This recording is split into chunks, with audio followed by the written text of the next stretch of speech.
Hello quotes. ഇന്നൊരു ഞായറാഴ്ച lunch റെസിപ്പിയാണ്. ഞാനും അമ്മുമ്മയും അനിയനും മാത്രമുള്ള ഒരു ദിവസം ഞങ്ങൾക്ക് സിമ്പിളായിട്ട് ഒരു ഗീ റൈസും മട്ടൻ കറിയും ഉണ്ടാക്കിയ കഥയാണ്. മട്ടനൊക്കെ കഴുകി മാറ്റി വെച്ച് ഒരു പാനിൽ നെയ്യെടുത്ത് അതിൻ്റെ അകത്ത് കാഷ്യൂ ഒക്കെ റോസ്റ്റ് ചെയ്ത് മാറ്റി വെച്ചു.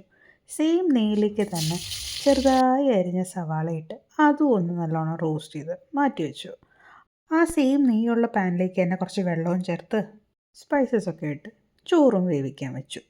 കൊച്ചുള്ളി, ഇഞ്ചി വെളുത്തുള്ളി പേസ്റ്റ്, സവാള, മുളക്, ബാക്കി പൊടി വർഗ്ഗങ്ങൾ എല്ലാം ഇട്ട് മട്ടനിട്ട് നല്ലോണം കുഴച്ച് പ്രഷർ കുക്ക് ചെയ്യാൻ വെച്ചു.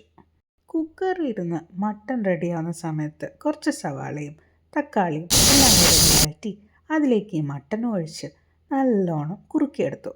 അപ്പോഴത്തേക്കും ചോറും റെഡി. ആദ്യം വഴറ്റി വെച്ച സവാളയും ഇട്ട് നട്ട്സും ഒക്കെ ഇട്ട് എല്ലാം മിക്സ് ചെയ്തെടുത്ത് ഒരു പ്ലേറ്റിൽ ഇച്ചിരി ഗീ റൈസ്, ഇച്ചിരി മട്ടൻ കറി, ഇച്ചിരി സാലഡും കൂട്ടി കഴിച്ചപ്പോൾ ഉണ്ടല്ലോ ചൂടായിട്ട് സ്വയം പുകഴ്ത്തലല്ല, പക്ഷെ അടിപൊളി ടേസ്റ്റായിരുന്നു.